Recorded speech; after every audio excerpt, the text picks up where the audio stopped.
Masih ingat nggak sih untuk video yang di tema alias konten bersama untuk bulan September?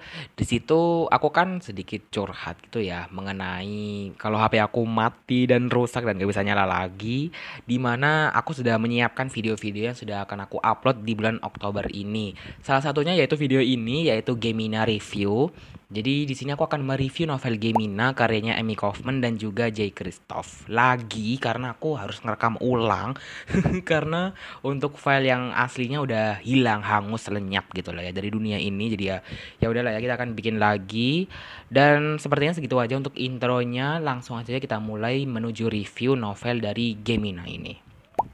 Oke, untuk dari novel Gemina ini tuh awalnya aku bakalan berpikir akan bercerita lanjutan kisah dari Kedi dan juga Ezra di novel Illumine. Tapi aku salah besar karena ini menceritakan tokoh yang berbeda, setting tempat yang berbeda dan semuanya yang berbeda. Jadi untuk yang Gemina ini tuh bercerita tentang perempuan dan laki-laki masih sama ya, yang bernama Hana Donnelly dan juga Niklas Malikov. Dan mereka ini tuh basicnya punya latar belakang yang cukup kontras, yang cukup berbeda juga. Hana ini tuh adalah putri dari seorang kapten stasiun Portal Heimdall, sementara kalau yang Nick, dia itu adalah putra dari keluarga kriminal.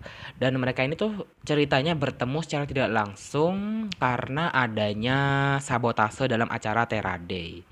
Dan sebenarnya di novel yang Gemina ini tuh kamu bakalan bisa menemukan sedikit cuplikan atau rangkuman dari novel Illumine, tepatnya di halaman 5. Jadi buat kamu yang mungkin, ah enggak deh aku langsung baca Gemina aja, ya kamu bisa temukan rangkumannya gitu di halaman 5 di novel ini. Jadi kamu bisa baca itu aja sih. Tapi ya itu spoiler. Jadi kalian jangan berharap kayak, oh aku anti spoiler gitu. Ya enggak bisa ya. Oke, langsung aja kita mulai ke review dari novel Gemini ini. Yang pertama di sini aku akan bahas tentang narasinya dulu nih. Narasinya masih sama sih ya, kayak di novel Illumine. Jadi dia ini itu menampilkan cerita dalam bentuk grafik, tapi di sini tuh lebih bervariatif lagi karena kayak ada grafik tentang buku diary, terus kemudian aplikasi chatting dan masih banyak lagi sih kayak dokumen-dokumen gitu tetap ada. Dan mungkin karena aku udah terbiasa ya dengan narasi yang ada di Illumine, jadi ketika membaca novel yang ini aku tuh udah kayak paham gitu loh. Oh, bagian ini bakalan menceritakan dari sudut pandangnya siapa, terus bagian ini tuh bacanya urutannya gimana gitu kan. Karena ada beberapa bagian yang mana kita tuh bacanya dari kanan ke kiri. Jadi agak aneh juga tapi ya kalian akan mengerti maksudnya dari aku. Jadi aku nggak sebingung ketika membaca Illumine.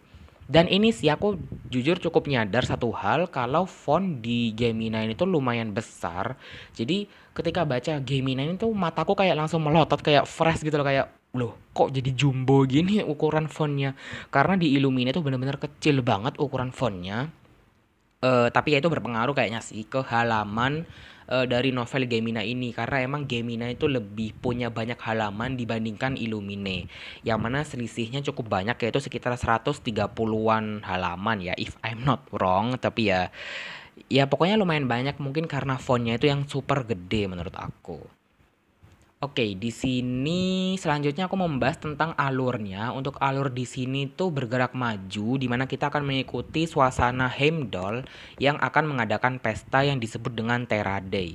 Dan setting waktu yang diambil di sini tuh sebenarnya nggak lama-lama banget, yaitu dimulai sekitar 2 atau 3 minggu sebelum acara Terra Day itu dimulai. Terra Day ini tuh kayak semacam acara apa ya? Agustusan gitu kali lah ya. Karena emang setting waktunya juga bulan Agustus jadi pas banget. Jadi kayak Terade adalah Agustusan versi warga Heimdall gitu lah ya. Namun di sini naas, pesta yang seharusnya itu jadi sebuah kehangatan, justru itu menjadi bencana yang mematikan karena datangnya sabotase dan penyerbu yang out of nowhere gitu nyerang habis-habisan pesta tersebut. Dan di situ kekacauan pun terjadi seiringnya dengan masalah yang baru, terus juga ada musuh-musuh baru yang mulai muncul. Belum lagi di sini tuh ada alien-alien ganas yang mereka ini memakan otak-otak memakan otak-otak, maksudnya memakan otak manusia dan mulai berkeliaran. Oke, di sini masih ngomongin alur. Kalau novel ini tuh bisa aku bilang lebih punya pace waktu yang cukup lambat, terutama di hari H acara Terra Day. Karena aku tuh ngerasa ya, baru nyadar juga sih, kalau ketika kita ngikutin yang Teraday, itu benar-benar kita ngikutin 24 jam full dari pagi ketemu pagi lagi gitu loh. Jadi kayak seharian itu benar-benar ratusan halaman, jadi mungkin kalian harus sabar juga ketika baca novel yang ini. Dan emang agak sedikit berbeda ya dari Illumine yang mana pace waktunya cukup cepat. Karena seingat aku di Illumine itu bergeraknya udah setahunan gitu, sementara kalau di Teraday ini tuh kayak stuck di 1 hari gitu loh. Jadi ya lumayan sabar-sabarin aja. Sekarang di sini aku mau membahas tentang tokoh-tokoh. Di sini tokoh-tokohnya lebih banyak sih ya daripada Illumine, ditambah dengan latar belakang yang cukup detail yang dijelaskan di sini tuh bikin novel ini tuh terasa seperti dadakan gitu lah ya, karena pertarungan yang dialami para tokoh-tokohnya tuh antara hidup dan mati. Cie, hidup dan mati nggak tuh? Karena di sini selain ada tokoh-tokoh utama yang mana Hana dan juga Niklas, di beberapa part itu kita akan menemui tokoh-tokoh yang ya itu tadi sih, yang out of nowhere, yang tiba-tiba nyerang gitu kan. Musuh-musuh ini juga termasuk tokoh-tokoh dan di sini dibagi menjadi squad Charlie dan juga squad Alpha untuk nama-nama musuhnya ya. Dan kamu akan menemukan banyak banget macam-macam toko yang bisa ada di dalam sini. Selain itu, kamu juga bakalan bisa menemukan toko-toko yang ada di novel Illumine. Ya meskipun gak banyak sih ya partnya, cuman kayak hey ada bagiannya ini nih. Jadi kan kayak ada sedikit ketertarikan gitu. Karena aku kan mikir ya, kalau ketika aku baca novel ini tuh benar-benar kan beda banget tuh tokoh-tokohnya. Aku tuh mikir kayak, loh kayaknya ceritanya udah beda nih. Kayaknya yang Illumine itu bener-bener nggak ada nyambung-nyambungnya. Ternyata masih ada nyambungnya. Jadi kayak sama-sama to be continue gitu. Mungkin ini sudut pandangnya lebih diambil di tempat yang berbeda. Kalau untuk tokoh kita yang di sini alias Hana dan juga Niklas, mereka ini sebenarnya ya fine-fine aja sih ya tokohnya ya, seperti layaknya tokoh utama.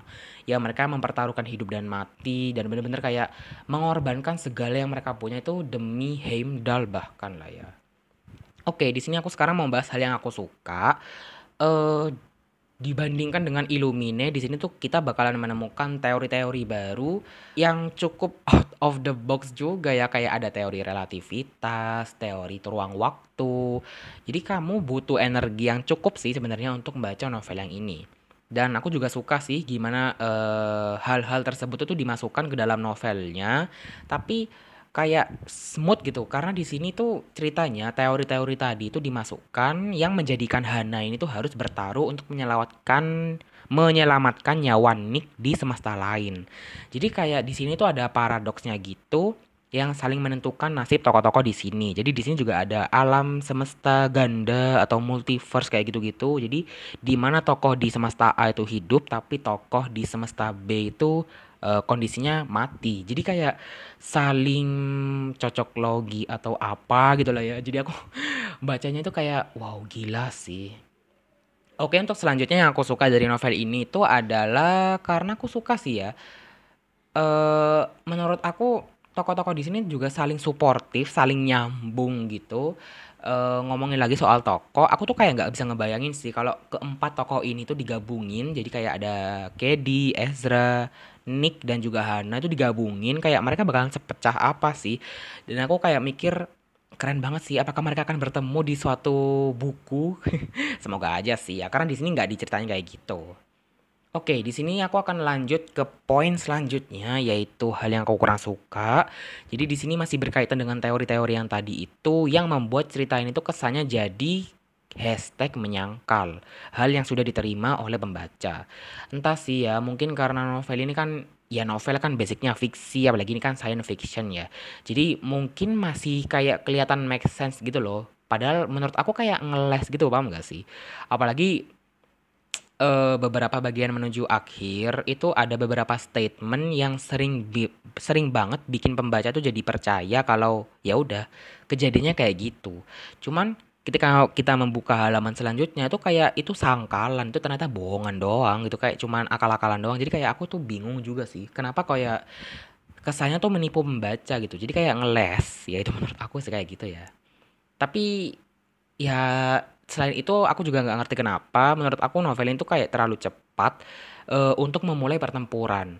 Ya mungkin karena ini sudah buku kedua ya, jadi penulisnya juga nggak mau repot-repot lagi bikin adegan yang terlalu dramatis. Jadi ya wes lah kita langsung bikin aja nih perang-perangan. Jadi belum nyampe halaman 100 itu udah ada perang itu tadi di Terade. Dan jujur sih ya, emang awalnya itu novel ini seru banget. Cuman endingnya tuh jadi bosenin banget. Beda banget sama Illumine yang mana awalnya tuh bosenin banget. Tapi endingnya tuh jadi keren dan satisfied gitu lah ya bacanya. Jadi kayak agak agak kebalik gitu lah ya. Dan juga ending dari Gemini ini tuh gantung banget. Aku nggak ngerti lagi deh. Ah, ini sumpah gantung banget. Ini lebih gantung daripada Illumine. Illumine tuh masih happy ending sih menurut aku. Cuman Gemini ini aku nggak ngerti endingnya apaan. Kayak cliffhanger parah gitu. Dan aku nggak tahu apakah buku ketiga dan keempat akan diterjemahkan ke bahasa Indonesia. Tapi kayaknya nggak akan ada. Nggak akan, bukan nggak akan sih. Nggak ada hilal tanda-tanda akan diterjemahin sampai sekarang ini.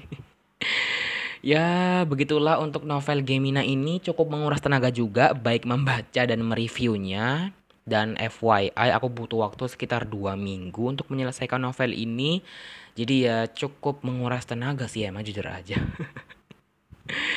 Dan yap, kita akan terakhir nih ke poin rating yaitu ke poin rating. Ya udah sih ratingnya aja ya, to the point aja. Aku akan memberikan 4,5 bintang. Masih sama kayak Illumine. Awalnya itu aku nggak tahu sih mau ngasih rating berapa karena di awalnya tuh bener-bener bagus banget, bagian depannya tuh bener-bener kayak menjanjikan banget, tapi kayak semakin ke belakang tuh semakin kok bosenin ya gitu menurut aku. Jadi makanya ya wes lah, aku tetap samain aja ratingnya 4,5 bintang. Jadi untuk seri Illumine so far aku kasih rating 4,5 bintang untuk kedua buku yang sudah pernah aku baca. Oke, itu tadi adalah reviewku mengenai novel Gemina yang cukup panjang dan banyak juga karena memang cukup seru juga untuk dibicarakan dan makanya aku kayak berkobar-kobar berbara gitu ngomongnya karena emang ya cukup mendebarkan juga sih novelnya. Oke, buat yang sudah baca boleh banget tulis di kolom komentar mengenai impresinya atau mungkin opininya yang lain yang enggak aku nggak suka banget sama sama Gemina boleh banget lah ya. Oke, kayaknya sampai situ aja untuk reviewnya. Terima kasih dan kita akan ketemu lagi di video yang selanjutnya. Dadah.